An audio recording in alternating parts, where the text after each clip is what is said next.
Crime and Punishment by Fyodor Dostoevsky, translated by Constance Garrett. Lebeziatnikov would have gone on, but Sonia, who had heard him, almost breathless, snatched up her cloak and hat and ran out of the room, putting on her things as she went. Raskolnikov followed her, and Lebeziatnikov came after him. "She has certainly gone mad," he said to Raskolnikov as they went out into the street.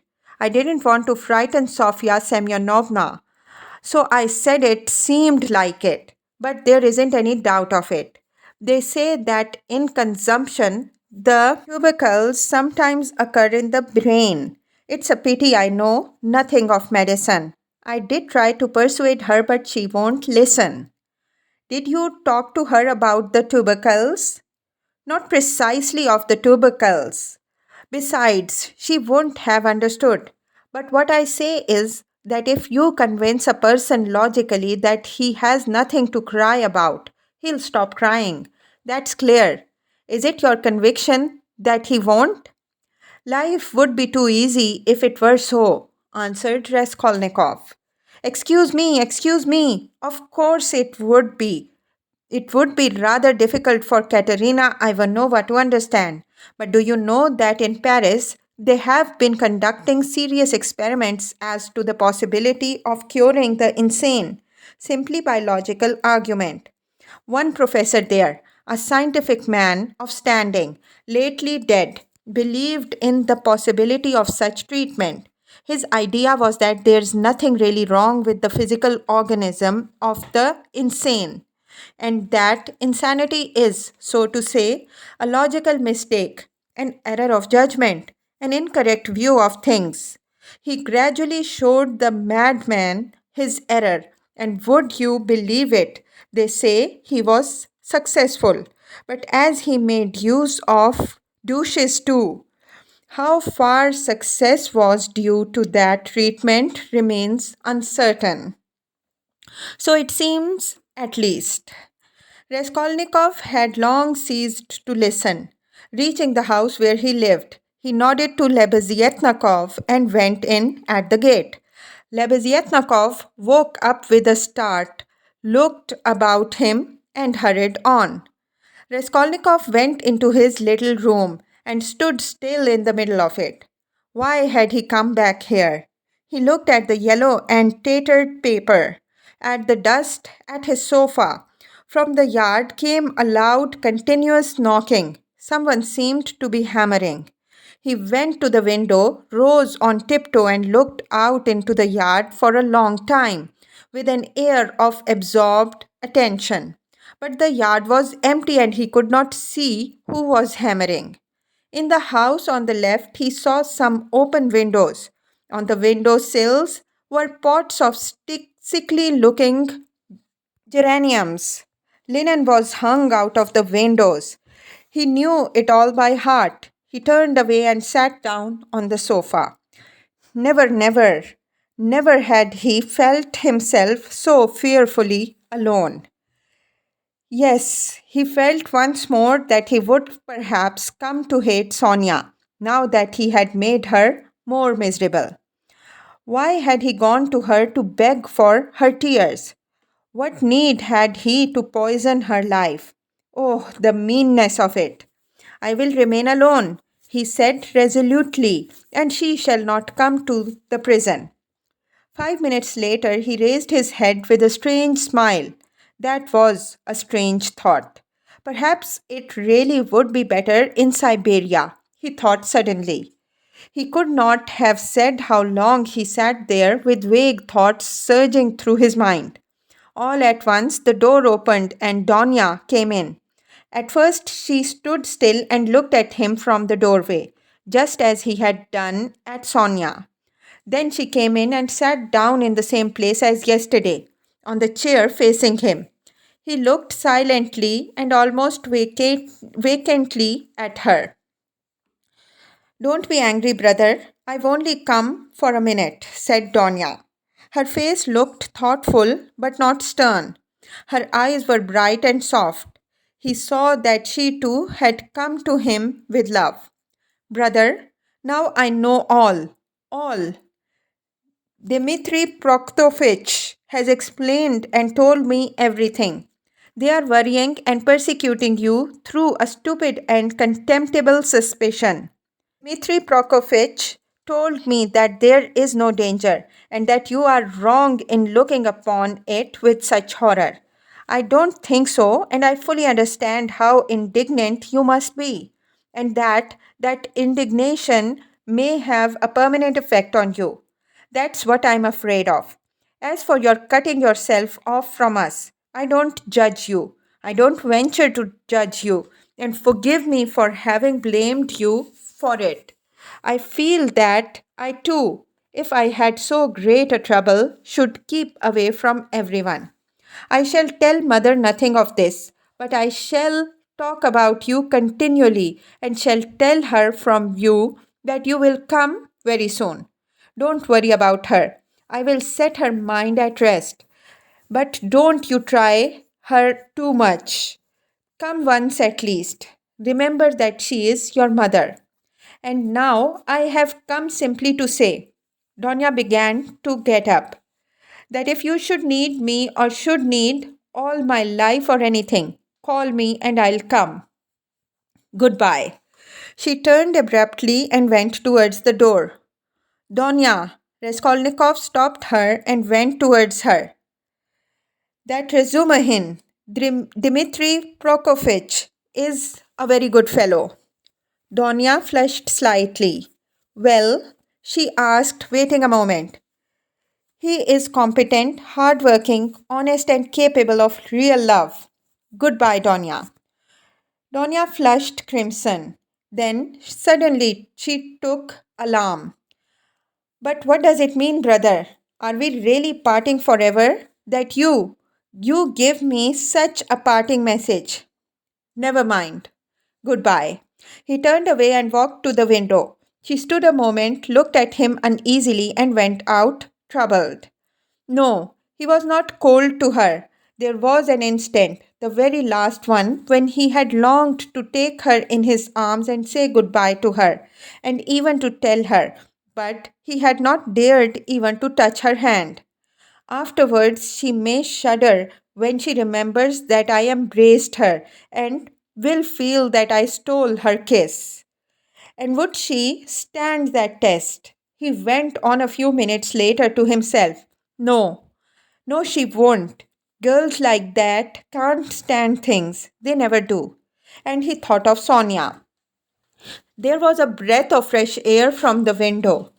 The daylight was fading. He took up his cap and went out. He could not, of course, and would not consider how ill he was. But all this continual anxiety and agony of mind could not but affect him. And if he were not lying in high fever, it was perhaps just because of this continual inner strain helped to keep him on his legs and in possession of his faculties. But this artificial excitement could not last long. He wandered aimlessly. The sun was setting. A special form of misery had begun to oppress him of late. There was nothing poignant, nothing acute about it, but there was a feeling of permanence, of eternity about it. It brought a foretaste of hopeless years of this cold, leaden misery, a foretaste of an eternity on a square yard of space. Towards evening, this sensation usually began to weigh on him more heavily. With this idiotic, purely physical weakness depending on the sunset or something, one can't help doing something stupid. You'll go to Donya as well as to Sonia, he muttered bitterly. He heard his name called. He looked around. Lebeziatnikov rushed up to him. Only fancy, I've been to your room looking for you. Only fancy, she's carried out her plan and taken away the children. Sofia Semyonovna and I have had a job to find them. She is rapping on a frying pan and making the children dance. The children are crying. They keep stopping at the crossroads and in front of the shops. There's a crowd of fools running after them. Come along. And Sonia? Raskolnikov asked anxiously, hurrying after Lebeziatnikov. Simply frantic, that is. It's not Sofia Semyonovna's frantic, but Katerina Ivanova, though Sofia Semyonovna's frantic too. But Katerina Ivanova is absolutely frantic. I tell you, she is quite mad. They'll be taken to the police. You can fancy what an effect that will have. They are on the canal bank near the bridge now, not far from Sofia Semyonovna's, quite close. On the canal bank near the bridge, and not two houses away from the one where Sonia lodged, there was a crowd of people consisting principally of the gutter children. The hoarse, broken voice of Katerina Ivanova could be heard from the bridge, and it certainly was a strange spectacle, likely to attract a street crowd. Katerina Ivanova, in her old dress with a green shawl, wearing a torn straw hat, crushed in a hideous way on one side, was really frantic. She was exhausted and breathless. Her wasted, consumptive face looked more suffering than ever, and indeed, out of doors in the sunshine, a consumptive always looks worse than at home. But her excitement did not flag, and every moment her irritation grew more intense. She rushed at the children, shouted at them, coaxed them, told them before the crowd how to dance and how to sing, began explaining to them why it was necessary, and driven to desperation by their not understanding, beat them. Then she would make a rush at the crowd.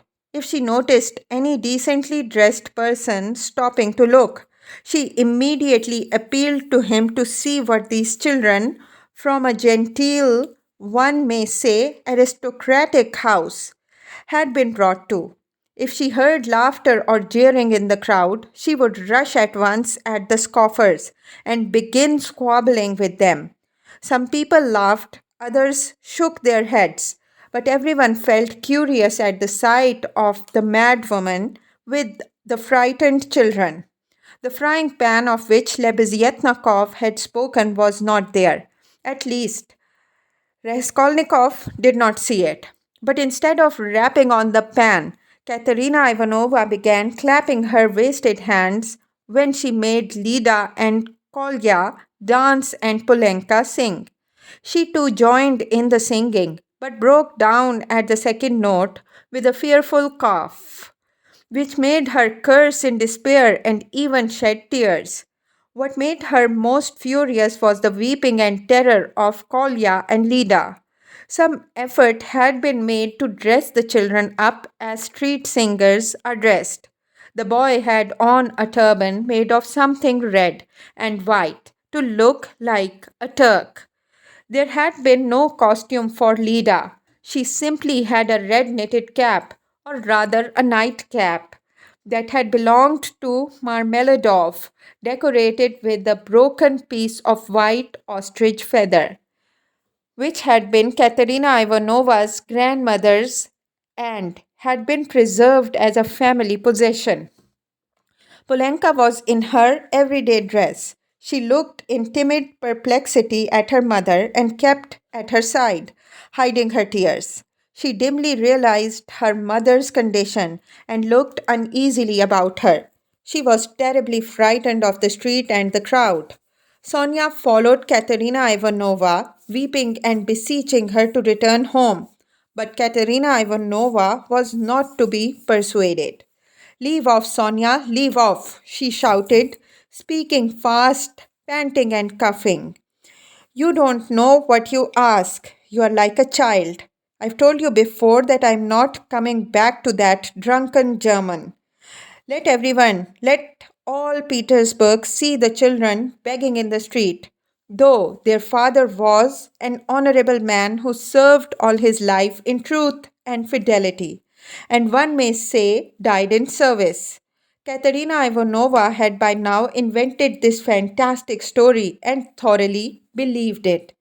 Let that wretch of a general see it, And you are silly, Sonia. What have we to eat? Tell me that. We have worried you enough. I won't go on so. Ah, Rodion Romanovich, is that you? She cried, seeing Raskolnikov and rushing up to him. Explain to this silly girl, please, that nothing better could be done. Even organ grinders earn their living, and everyone will see at once that we are different, that we are an honorable and bereaved family reduced to beggary, and that general will lose his post. You'll see. We shall perform under his windows every day, and if the Tsar drives by, I'll fall on my knees. Put the children before me, show them to him, and say, defend us, Father. He is the father of the fatherless. He is merciful. He'll protect us. You'll see. And that wretch of a general, Lida. Tenez-vous dehors. Kolya, you'll dance again. Why are you whimpering? Whimpering again? What are you afraid of? Stupid. Goodness, what am I to do with them, Rodion Romanovich? If you only knew how stupid they are. What's one to do with such children? And she, almost crying herself, which did not stop her uninterrupted, rapid flow of talk, pointed to the crying children. Raskolnikov tried to persuade her to go home and even said, hoping to work on her vanity, that it was unseemly for her to be wandering about the streets like an organ grinder, as she was intending to become the principal of a boarding school. A boarding school! A castle in the air, cried Katerina Ivanovna, her laugh ending in cough. No, Rodion Romanovich, that dream is over. All have forsaken us. And that general, you know, Rodion Romanovich, I threw an ink pot at him. It happened to be standing in the waiting room by the paper where you sign your name. I wrote my name, threw it at him, and ran away. Oh, the scoundrels, the scoundrels! But enough of them. Now I'll provide for the children myself. I won't bow down to anyone. She has had to bear enough for us. She pointed to Sonia. Polanka, how much have you got? Show me. What? Only 2 farthings. Oh, the mean wretches. They give us nothing, only run after us, putting their tongues out. There, what is that blockhead laughing at? She pointed to a man in the crowd. It's all because Kolya here is so stupid. I have such a bother with him. What do you want, Polenka? Tell me in French. Why, I've taught you, you know some phrases. Else, how are you to show that you are of good family, well brought up children, and not at all like other organ grinders? We aren't going to have a Punch and Judy show in the street, but to sing a genteel song. Ah, yes. What are we to sing? You keep putting me out, but you see, we are standing here, Rodion Romanovich, to find something to sing and get money. Something Kolya can dance to. For as you can fancy, our performance is all impromptu. We must talk it over and rehearse it all thoroughly, and then we shall go to Nevesky, where there are far more people of good society, and we shall be noticed at once. Lida knows. My village, only nothing but my village, and everyone sings that. We must sing something far more genteel. Well, have you thought of anything, Polenka? If only you'd help your mother. My memory is quite gone, or I should have thought of something. We really can't sing Hussar. Ah, let us sing in French. I have taught it to you. I have taught it to you. And as it in French, people will see at once that you are children of a good family, and that will be much more touching. You might sing Marlborough, for that's quite a child's song and is sung as a lullaby in all the aristocratic houses. She began singing, but no, Better sing. Now, Kolya. Your hands on your hips. Make haste, and you, Lida. Keep turning the other way, and Polenka and I will sing and clap our hands. Set your dress straight, Polenka. It's slipped down on your shoulders, she observed, panting from coughing. Now it's particularly necessary to behave nicely and genteelly, that all may see that you are well born children. I said at the time that the bodice should be cut longer and made of two widths. It was your fault, Sonia, with your advice to make it shorter, and now you see the child is quite deformed by it. Well, why, you're all crying again.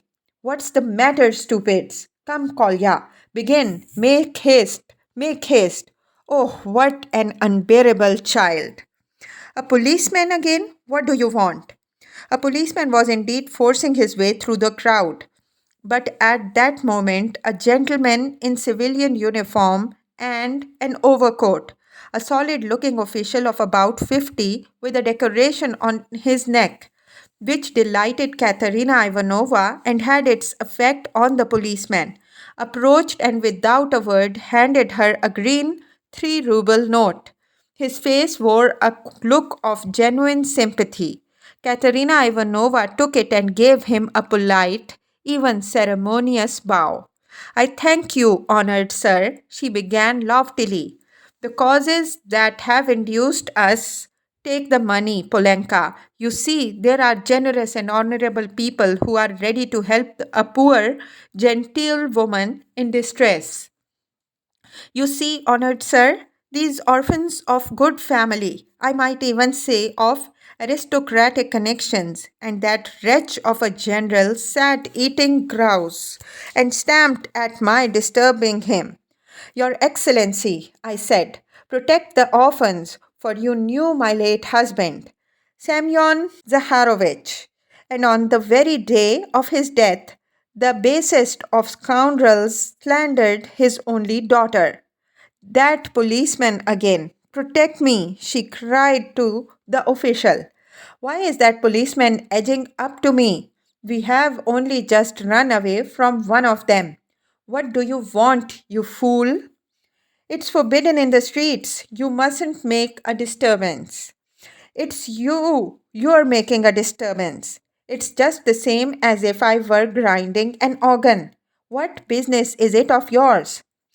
You have to get a license for an organ and you haven't got one. And in that way, you collect a crowd. Where do you lodge? What? A license? Wailed Katerina Ivanovna. I buried my husband today. What need of a license? Calm yourself, madame. Calm yourself, began the official. Come along. I will escort you. There is no place for you in the crowd. You are ill. Honored sir, you don't know, screamed Katerina Ivanovna. We are going to the Nevsky. Sonia, where is she? She is crying too. What's the matter with you all? Kolya, Lida, where are you going? She cried suddenly in alarm. Oh, silly children. Kolya, Lida, where are they off to? Kolya and Lida, scared out of their wits by the crowd and their mother's mad pranks, suddenly seized each other by the hand and ran off at the sight of the policeman, who wanted to take them away somewhere. Weeping and wailing, poor Katerina Ivanovna ran after them. She was a piteous and unseemly spectacle as she ran, weeping and panting for breath. Sonia and Polenka rushed after them. Bring them back, Sonia. Oh, stupid, ungrateful children. Polenka, catch them. It's for your sakes. She stumbled as she ran and fell down. She's cut herself. She's bleeding, oh dear, cried Sonia, bending over her. All ran up and crowded around. Raskolnikov and Lebeziatnikov were the first at her side. The official, too, hastened up, and behind him the policeman who muttered, Bother, with a gesture of impatience, feeling that the job was going to be a troublesome one. Pass on, he said to the crowd that pressed forward. She is dying, someone shouted. She is gone out of her mind, said another. Lord, have mercy upon us, said a woman, crossing herself. Have they caught the little girl and the boy? They're being brought back. The elder ones got them. Ah, the naughty imps. When they examined Katerina Ivanovna carefully, they saw that she had not cut herself against a stone, as Sonia thought, but that the blood had that stained the pavement red was from her chest. I've seen that before, muttered the official to Raskolnikov and Lebeziatnikov. That's consumption. The blood flows and chokes the patient. I saw the same thing with a relative of my own not long ago. Nearly a pint of blood. All in a minute. What's to be done though? She's dying.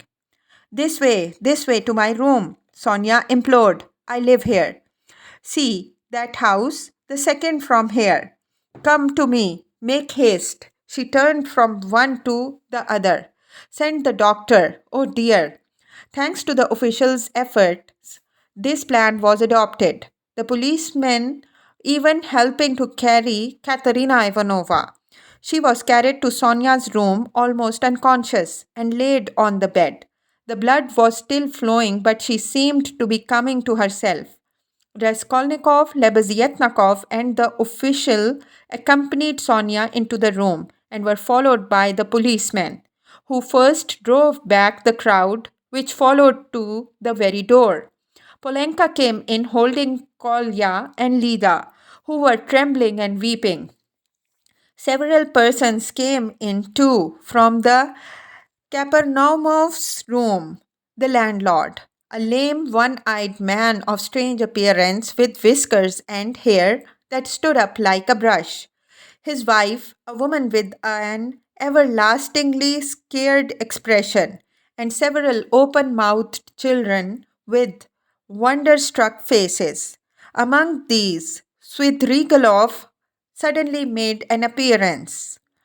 Raskolnikov looked at him with surprise, not understanding where he had come from and not having noticed him in the crowd. A doctor and a priest were spoken of. The official whispered to Raskolnikov that he thought it was too late now for the doctor, but he ordered him to be sent for. Kapernaumov ran himself. Meanwhile, Katerina Ivanovna had regained her breath. The bleeding ceased for a time. She looked with sick but intent and penetrating eyes at Sonia, who stood pale and trembling, wiping the sweat from her brow with a handkerchief. At last she asked to be raised. They sat her up on the bed, supporting her on both sides. Where are the children? She said in a faint voice. You've brought them, Polenka. Oh, the sillies. Why did you run away? Once more her parched lips were covered with blood. She moved her eyes, looking about her. So that's how you live, Sonia. Never once have I been in your room. She looked at her with a face of suffering. We have been your ruin, Sonia. Polenka, Lida, Kolya, come here. Well, here they are. Sonia, take them all. I hand them over to you. I've had enough. The ball is over. Lay me down. Let me die in peace. They laid her back on the pillow. What? The priest. I don't want him. You haven't got a ruble to spare. I have no sins. God must forgive me without that. He knows how I have suffered. And if he won't forgive me, I don't care. She sank more and more into uneasy delirium. At times she shuddered, turned her eyes from side to side, recognized everyone for a minute, but at once sank into delirium again. Her breathing was hoarse and difficult. There was a sort of rattle in her throat. I said to him, Your Excellency, she ejaculated, gasping after each word, that Amalia Ludwigovna, ah, Lida, Kolya, hands on your hips, make haste. Tap with your heels. Be graceful, child. What next? That's the thing to sing. What an idea! Was willst du mehr? What things the fools invent? Ah, yes. Ah, how I loved it. I loved that song to distraction. Polenka, your father, used to sing it when we were engaged. Oh, those days. Oh, that's the thing for us to sing. How does it go? I've forgotten. Remind me. How was it? She was violently excited and tried to sit up. At last, in a horribly hoarse, broken voice, she began shrieking and grasping at every word, with a look of growing terror. In the heat of midday, in the vale of Dagestan, with lead in my breast. Your Excellency, she wailed suddenly with a heart rendering scream and a flood of tears. Protect the orphans. You have been their father's guest, one may say aristocratic. She started regaining consciousness and gazed at all with a sort of terror, but at once recognized Sonia. Sonia, Sonia, she articulated softly and caressingly, as though surprised to find her there. Sonia, darling, are you here too? They lifted her up again. Enough, it's over. Farewell, poor thing. I'm done for. I'm broken. She cried with vindictive despair, and her head fell heavily back on the pillow. She sank into unconsciousness again, but this time it did not last long. Her pale yellow wasted face dropped back, her mouth fell open, her leg moved convulsively. She gave a deep, deep sigh and died. Sonia fell upon her, flung her arms about her, and remained motionless with her head pressed to the dead woman's wasted bosom. Polenka threw herself at her mother's feet, kissing them and weeping violently. Though Kolya and Lida did not understand what had happened, they had a feeling that it was something terrible. They put their hands on each other's little shoulders, stared straight at one another, and both at once opened their mouths and began screaming. They were both still in their fancy dress, one in a turban, the other in a cap with the ostrich feather. And how did the certificate of merit come to be on the bed beside Katerina Ivanova? It lay there by the pillow. Raskolnikov saw it. He walked away to the window. Lebeziatnikov skipped up to him. She is dead, he said. Rodion Romanovich, I must have 2 words with you, said Svidrigailov, coming up to them. Lebeziatnikov at once made room for him and delicately withdrew. Svidrigailov drew Raskolnikov further away. I will undertake all the arrangements, the funeral and that. You know it's a question of money, and as I told you, I have plenty to spare. I will put those 2 little ones and Polenka into some good orphan asylum, and I will settle 1500 rubles to be paid to each on coming of age, so that Sofia Semyonovna need have no anxiety about them. And I will pull her out of the mud too, for she is a good girl, isn't she? So tell our Dotya Romanovna that that is how I am spending her 10,000. What is your motive for such benevolence? Asked Raskolnikov. Ah, you skeptical person, laughed Svidrigailov. I told you I had no need of that money. Won't you admit that it's simply done from humanity? She wasn't a louse, you know. He pointed to the corner where the dead woman lay. Was she like some old pawnbroker woman? Come, you'll agree. Is Lucian to go on living and doing wicked things, or is she to die? And if I didn't help them, Polenka would go the same way. He said with an air of a sort of gay winking slyness, keeping his eyes fixed on Raskolnikov, who turned white and cold hearing his own phrases spoken to Sonia. He quickly stepped back and looked wildly at Svidrigailov. How do you know? He whispered, hardly able to breathe. Why, I lodge here at Madame Rezelik's, the other side of the wall. Here is Kapernaumov, and there lives Madame Rezelik, an old and devoted friend of mine. I am a neighbor. You? Yes, continued Svidrigailov, shaking with laughter. I assure you on my honor, dear Rodion Romanovich, that you have interested me enormously. I told you we should become friends. I foretold it. Well, here we have, and you will see what an accommodating person I am. You'll see that you can get on with me. Part 6, Chapter 1. A strange period began for Raskolnikov. It was as though a fog had fallen upon him and wrapped him in a dreary solitude from which there was no escape. Recalling that period long after, he believed that his mind had been clouded at times and that it had continued so with intervals till the final catastrophe.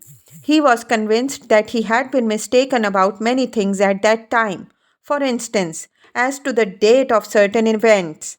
Anyway, when he tried later on to piece his recollections together, he learnt a great deal about himself from what other people told him. He had mixed up incidents and had explained events as due to circumstances which existed in his imagination. At times he was a prey to agonies of morbid uneasiness, amounting sometimes to panic.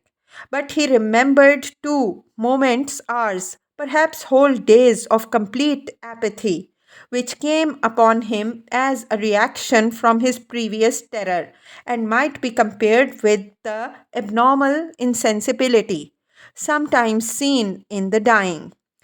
He seemed to be trying in that latter stage to escape from a full and clear understanding of his position. Certain essential facts which required immediate consideration were particularly irksome to him. How glad he would have been to be free from some cares, the neglect of which would have threatened him with complete, inevitable ruin. He was particularly worried about Svidrigailov. He might be said to be permanently thinking of Svidrigailov. From the time of Svidrigailov's two menacing and unmistakable words in Sonia's room, at the moment of Katerina Ivanova's death, the normal working of his mind seemed to break down. But although this new fact caused him extreme uneasiness, Raskolnikov was in no hurry for an explanation of it. At times, finding himself in a solitary and remote part of town, in some wretched eating house, sitting alone, lost in thought, hardly knowing how he had come there, he suddenly thought of Svidrigailov.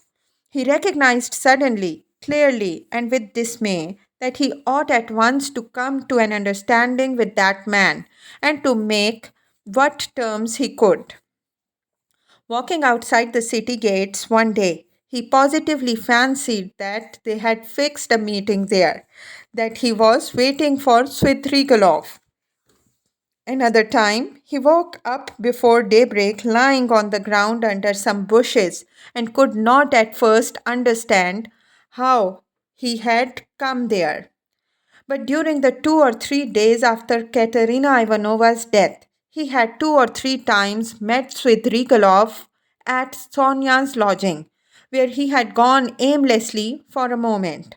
They exchanged a few words and made no reference to the vital subject, as though they were tacitly agreed not to speak of it for a time.